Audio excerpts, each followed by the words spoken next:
Number of uniform numbers that have been retired in New York by both the Mets and the Yankees. It's always good to be remembering the past and honoring past heroes. But when is enough enough? But I will say, despite all the numbers that have been retired by one certain team in New York, there's one sometimes unlucky number that seems to be forgotten in the retired Monument Park. What am I talking about? You'll find out in this episode of Locked On MLB.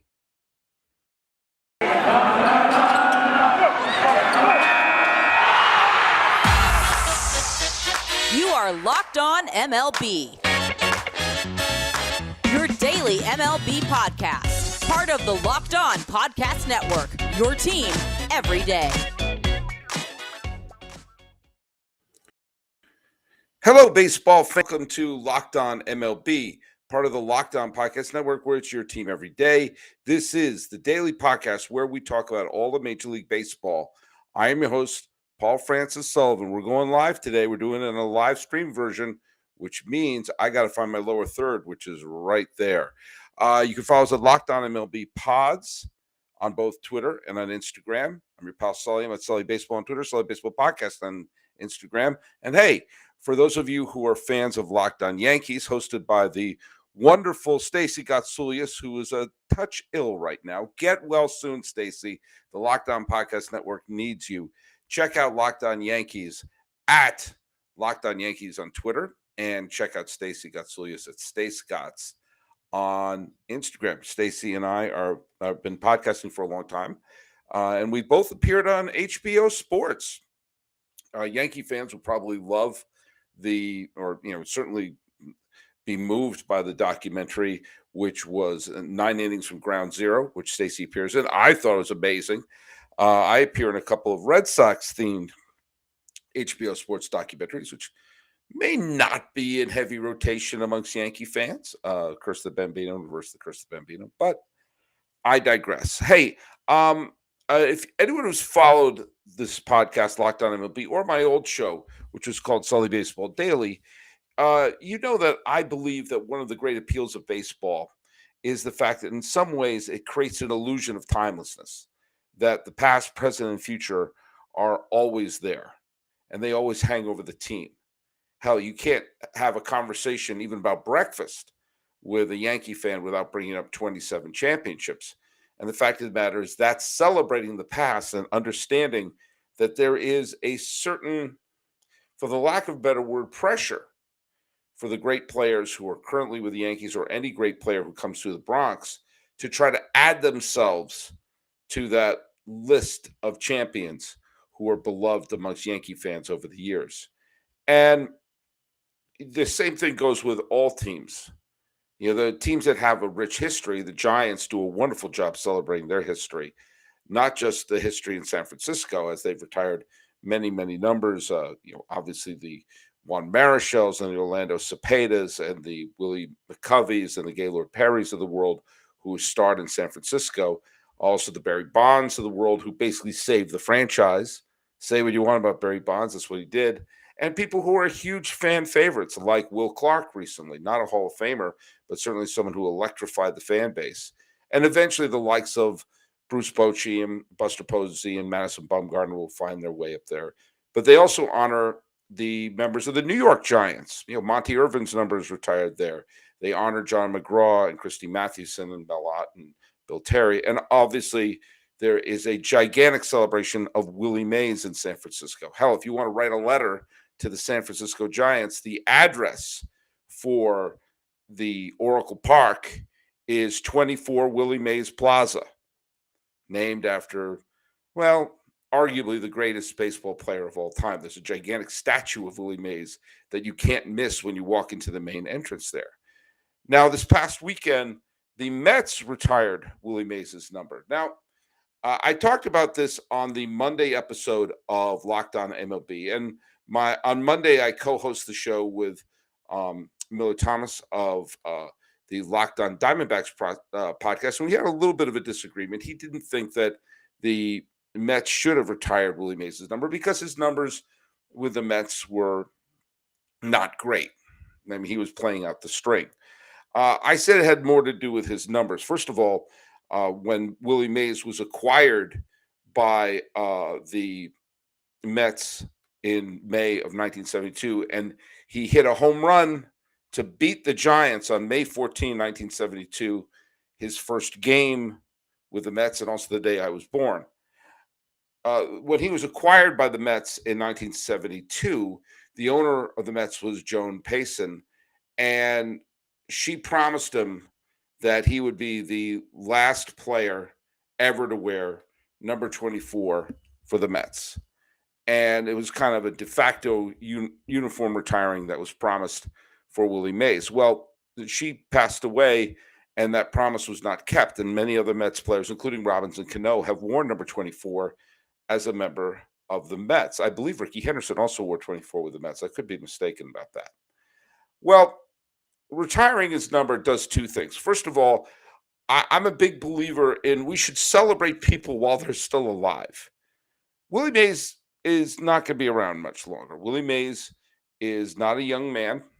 He's also been not well. His health has been failing over the last few years as he's living in Menlo Park, California, and he could not make the trip to New York. That's a tell. He could not make the trip from the Bay Area to New York for the retiring of his number at Citi Field. I think when you have someone like Willie Mays who is still alive, you celebrate him while you have the chance. The other thing is that his number 24 is also in honor of what he did in New York with the Giants. Yes, his numbers retired with the Giants, but that's honoring his time with San Francisco in so many ways. And he was such a huge part of New York sports during when he exploded onto the scene with the New York Giants in the 1950s. And his number should be part of New York lore as well. I think that's important. Now, the other number that was retired was at Yankee Stadium, and it was Paul O'Neill.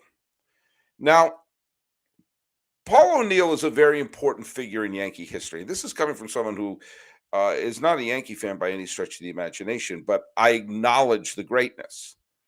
Paul O'Neill came to the Yankees at a terrible time in Yankee history, the early 1990s. And it's easy to forget that a lot of people criticized the deal initially. In the early 1990s, Roberto Kelly was probably the best player on the Yankees, certainly an all-star representative several times over. He had power, he had speed, he looked like an all-around five-tool player who came up through the Yankee farm system, and here he was traded for Paul O'Neill, who was part of the Reds World Series championship team of 1990, but was hardly a superstar. Well, it looked like a strange deal on paper, but as it turned out to be a fantastic deal for the Yankees in all ways. Paul O'Neill took to New York like a fish to water, right away becoming an all-star caliber player. In 1993, he had, which was the first year the Yankees had a winning season in a long time. People forget the Yankees were the worst team in baseball in the early 1990s, and they hadn't really put a contender on the field since 1998. It had been 5 years since there had been a contending team, and had been over a decade since the Yankees even saw October. But he immediately became a 300 hitter with power, and the Yankees contended in 1993. Then 1994, when O'Neill was the batting champion and an MVP candidate, the Yankees were the best team in baseball before the strike ended the season. Then came the greatest stretch the Yankees have seen since the days of Casey Stengel. From 95 to 2001, the Yankees made the postseason every single year. They won the World Series in 96, 98, 99, 2000, came within 2 outs of winning in 2001. And Paul O'Neill was a huge factor. Had some big series. He had some clunkers too, but he was a big contributor, getting huge hits, making big outs, and was one of the reasons why the culture of the team changed.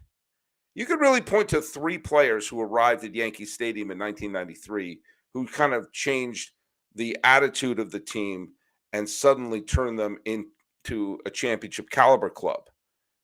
O'Neill is certainly one of them. Wade Boggs, lest we forget his impact on the team, was one. And in some ways, the biggest one for several reasons was Jimmy Key, who gave the Yankees an ace and was a huge and underrated part of the turnaround of the Yankee franchise. But Paul O'Neill stuck with it, and his legend also grew when the feel of the Yankees changed after the 2001 World Series. Remember, between 2001 and 2009, they won one pennant off the Aaron Boone home run. And there was a lot of Yankee collapses, and there was a revolving door of right fielders, and there was a pining to have Paul O'Neill's toughness and everything. And of course, he is a great contributions to the team as an announcer.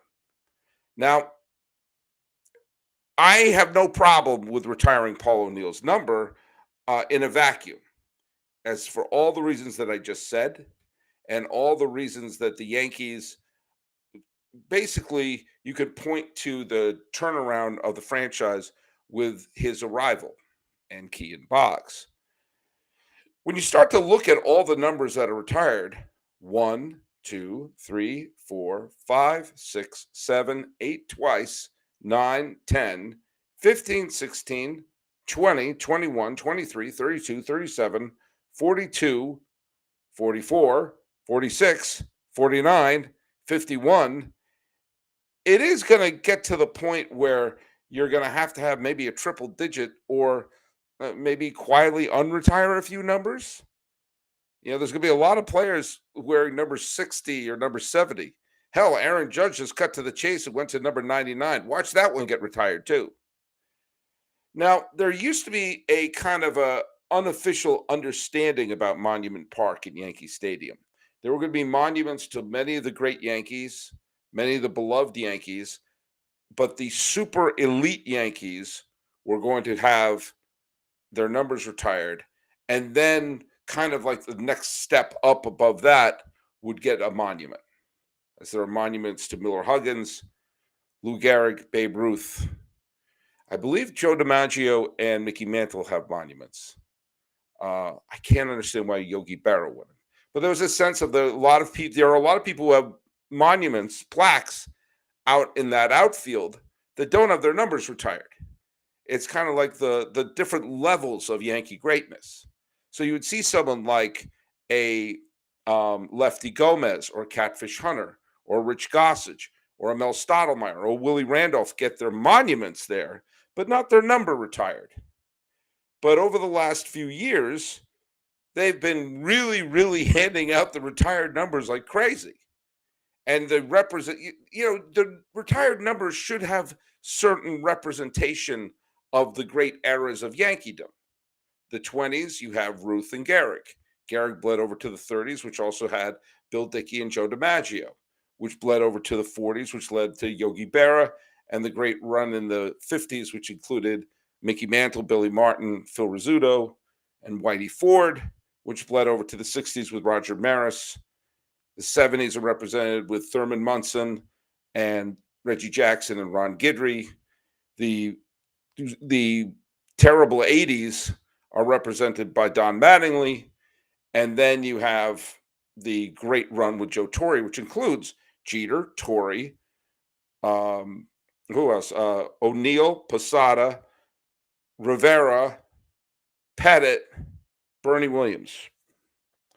This most recent era has the most representation of any of the eras, which is a little odd. But I know that they're trying to keep bringing back that good feeling of what happened then. There's some of those that I would kind of scratch my head about.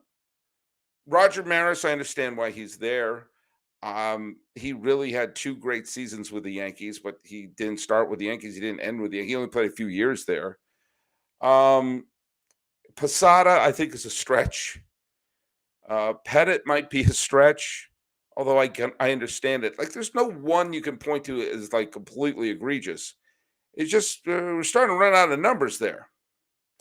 But O'Neill, I think, is one that should be celebrated because of what he meant and how he turned things around, and how the players who played right field after him made you think, they're the wrong hire.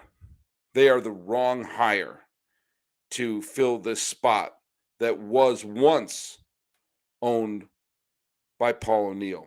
And if you're thinking about hires, let's talk a little bit about LinkedIn Talent Solutions. As you gear up for the fall, you need to find the right people on your team to help your small business fire on all cylinders. Find a Paul O'Neill type with LinkedIn Jobs. They're there to make it easy to find people you want to talk to faster and for free. You can create a job post in minutes on LinkedIn Jobs to reach your network and beyond to the world's largest professional network of over 810 million people. Then add your job and the purple hashtag hiring frame to your LinkedIn profile so you can spread the word that you're hiring so your network can help you find the right people. Simple tools like screening question make it easy to focus on candidates with just the right skills and experience so you can quickly prioritize who you like to interview and hire. It's why small businesses rank LinkedIn Jobs #1 in delivering quality hires versus leading competitors. LinkedIn Jobs helps you find the candidate you want to talk to faster. Did you know that every week nearly 40 million job seekers visit LinkedIn? Post your job for free at linkedin.com/LockedOnMLB. That's linkedin.com/LockedOnMLB to post your job for free. Terms and conditions do apply. All right. It's funny that there are so few numbers that you would want to have that are still available with the Yankees. But do you know what? You could make the case that there are some other numbers that the Yankees could retire. For years, I thought the Yankees should consider retiring Rich Gossage's number. I'm weird. And if you follow me on the podcast, you probably already knew that. But I think that if you make it to the Hall of Fame, your number should be retired somewhere. And there are players on the wall with the numbers retired at Yankee Stadium who are not in the Hall of Fame or are not going to be anytime soon. Guidry's not a Hall of Famer. Elston Howard's not a Hall of Famer. Roger Maris, Don Mattingly, Munson. Now, of course, some of them are a little, Munson would have been in the Hall of Fame eventually, I believe. But, there's some on there. Bernie Williams on the Hall of Fame. And again, I'm not saying they shouldn't have been retired. Bernie Williams, absolutely. I think Bernie Williams might be the most underrated Yankee superstar. I digress. I'm personally think that one of the reasons why Gossage's number has not been retired by the Yankees is that no one wants to put him behind a hot mic. He's become a grumpy old man over the years, and I think devoting a whole day to him, I bet he's rubbed some people the wrong way. Now, one that I think is interesting, I believe he has a plaque in Monument Park, but it's interesting that Willie Randolph's number 30 has not been retired. Remember, at one point, Willie Randolph was a captain of the Yankees. He was a great Yankee. He was a World Series champion Yankee, and a big part of why they won the World Series in 1977. He also was a solid part of the 78 World Series champion, although he was hurt for the postseason. Brian Doyle, his replacement, actually filled in wonderfully for him in the playoffs of the World Series. He was also part of the 81 pennant winners and was also a valuable lieutenant to Joe Torre during the Joe Torre era. So there's another way you can honor both the Bronx Zoo Yankees and the Joe Torre Yankees with one fell swoop with Willie Randolph. They haven't done that. And I would have retired Willie Randolph before Posada. But what do I know? There's one that I think will be. And, good for him for having a number that virtually nobody wanted to wear. But I believe eventually CC Sabathia is going to go to the Hall of Fame. He is he was a legitimate ace pitcher for over a decade, and Cy Young Award winner with Cleveland. And when he was a free agent after the Milwaukee Brewers treated him like basically like a rental car, and just drove him into the ground with complete game after complete game down the stretch in 2008. It looked like, as he went into free agency, it looked like he was destined to go to a California team. He's from California, and he loved hitting during his brief time with Milwaukee.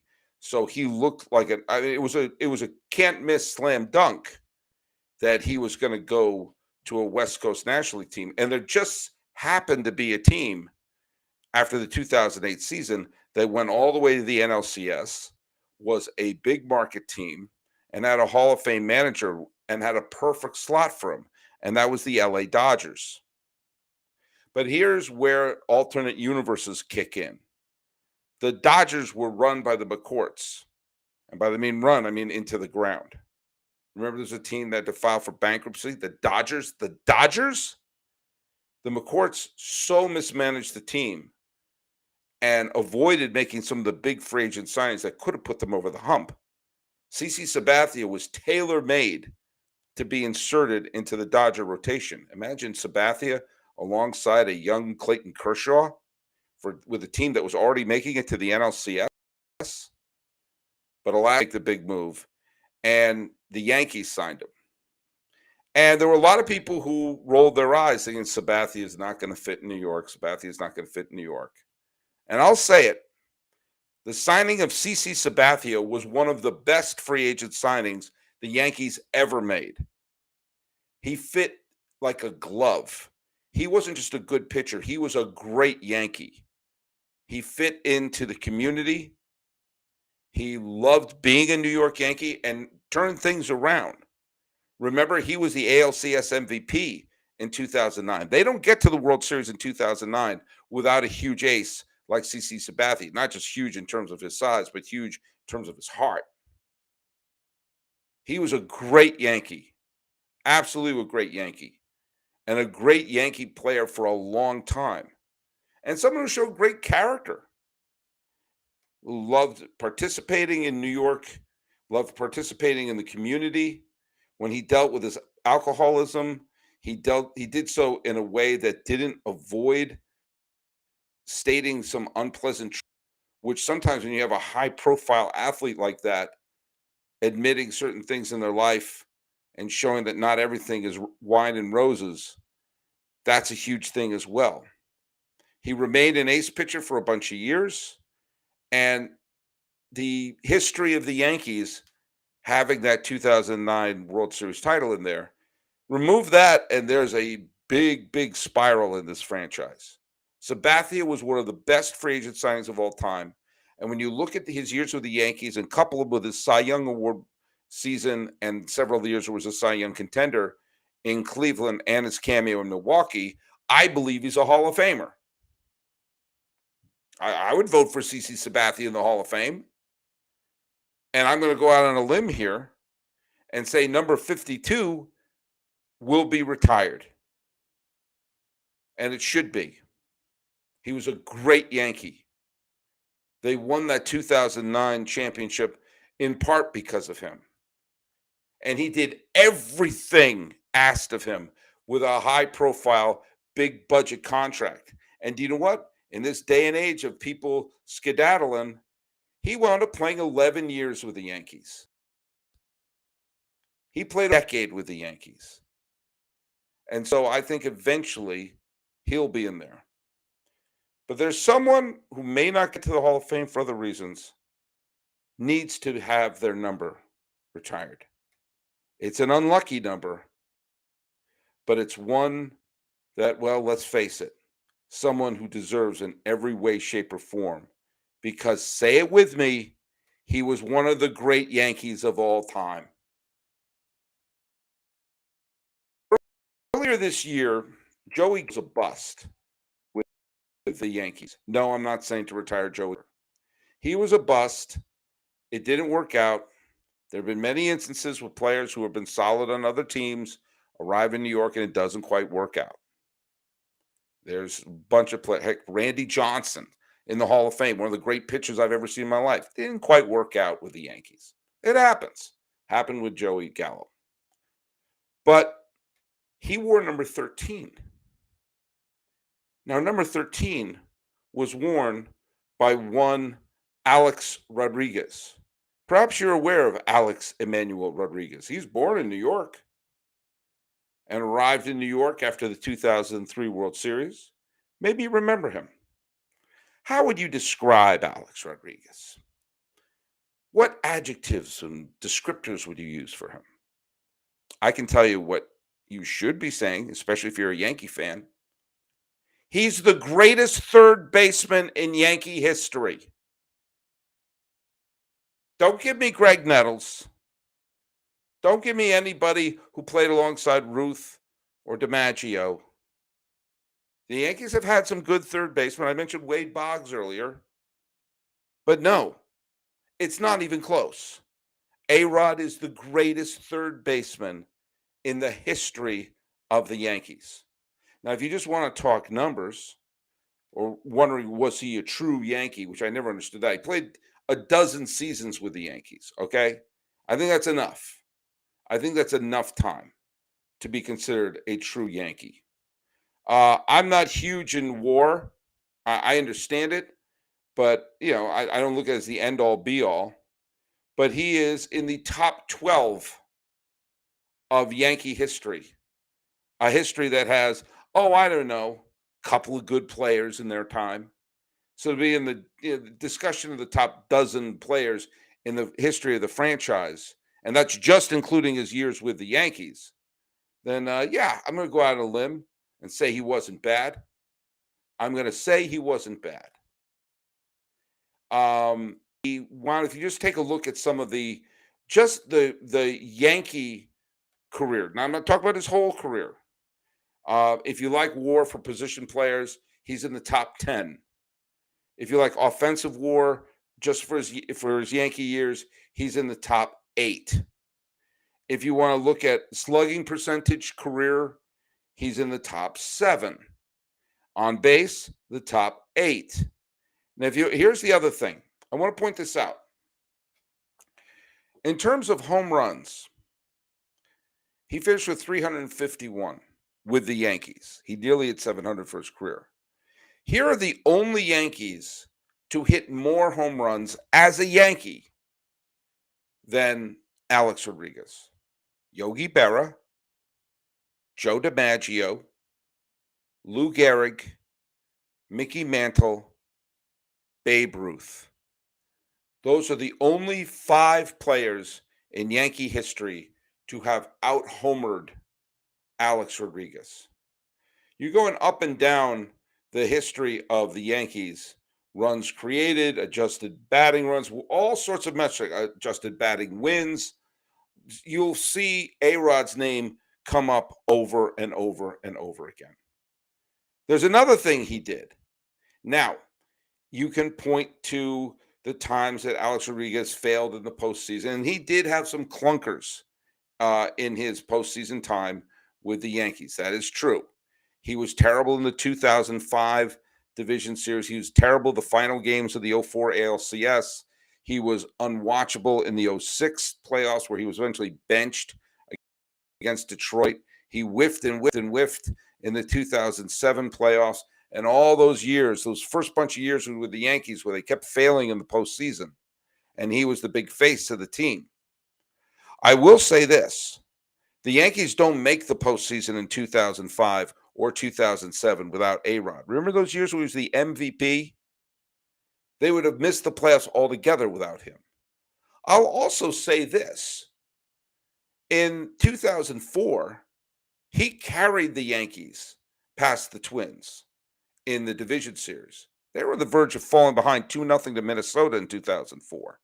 And the first 4 games in 2004 against the Red Sox, he was terrific, hitting a few home runs, getting big hit after big hit. He wet the bed the final few games, but if Rivera got out of the 9th inning, like he should have, then chances are the Yankees clobber St. Louis in the World Series.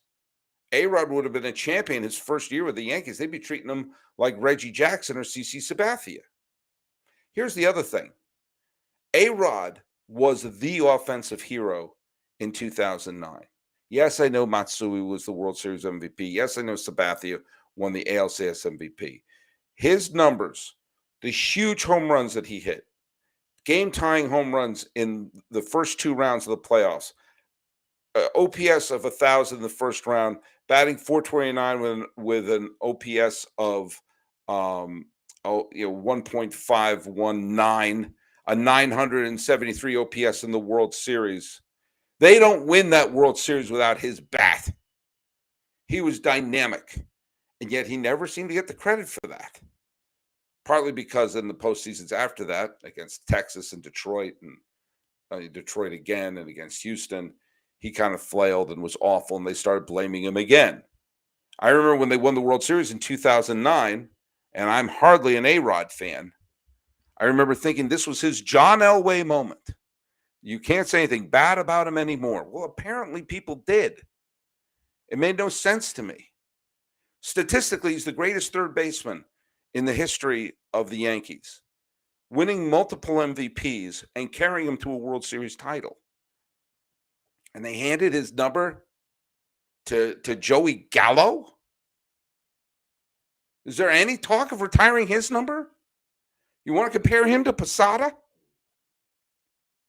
When did Posada carry the team? Oh, it's off the field stuff. Oh, okay. Because you want to celebrate only people with solid lives off the field, like Billy Martin.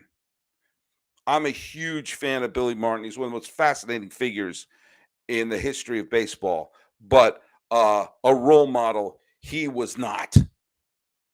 Babe Ruth was as good a pitcher as he was a hitter, led the league in home runs, led the league in every offensive category, and led the league in whorehouses he visited. Not exactly living the off-the-field life that you would look at as, oh, let's raise him up. Oh, but he was a juicer. He did steroids. He did PEDs. That's right. He did. So did Andy Pettitte. And I have no problem with Andy Pettitte's number being retired. But what's the rationale of not retiring Alex Rodriguez's number? What's the rationale? Was he not great enough? He's the greatest third baseman the franchise I've ever seen. You not spend enough years there? He played as many years with the Yankees as Roger Maris, more years than Roger Maris and Reggie Jackson combined. Oh, you don't like his off-the-field stuff? Really? As Billy Martin's getting into fistfights with marshmallow salesmen in Minnesota?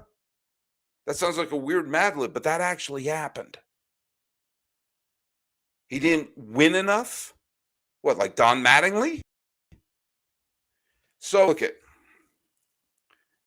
I know it's tough for some people to admit this, but you should admit it. A-Rod should be celebrated. A-Rod should be celebrated for what he meant to the team, for what he was, for what he did. Imagine this franchise if they had missed the 05 postseason, the 07 postseason, didn't win a World Series in 09, where they'd be looking at 2000 as their last title. For all the talk about Jeter this and Jeter that, under Jeter's captainship, he won one World Series, 09, of which A-Rod did the heavy lifting offensively. And CC Sabathia did the heavy lifting as a starting pitcher. And I think both of them should have their numbers retired. Because, well, that's why. What about Matsui? I don't know. That'd be an interesting debate as well. May not happen. Maybe he'll be a plaque. Either way, if the retired numbers should be for the all-time greats, guess what? Number 13 was one. So don't hand that off to some flailing away slugger you picked up at the trade deadline from Texas and unceremoniously dumped to Los Angeles. That belongs in Monument Park. And do you know what? Maybe someday I'll be in Monument Park. I know that's a stretch, but I think maybe that will happen. If you're following Locked On MLB, you can follow us at Locked On MLB Pods on Twitter and on Instagram. And I'm the host, Sully. I'm at Sully Baseball on Twitter, Sully Baseball Podcast on Instagram. And make sure to check out Locked On Yankees if you're not already, which is hosted by the wonderful Stacey Gotsulias, who's at Stay Scott's on Twitter, and you can follow the show at Locked On Yankees. This is your pal Sully from Locked On MLB talking about retiring numbers from all-time greats like Ricky Henderson, not Ricky Henderson, Willie Mays. Not going to retire Ricky Henderson's number in New York. They've already done that in Oakland. There's a picture of Ricky Henderson right there, and I saw it, and it's hot wired me. And I'm doing this live. I'm not even going to edit that out.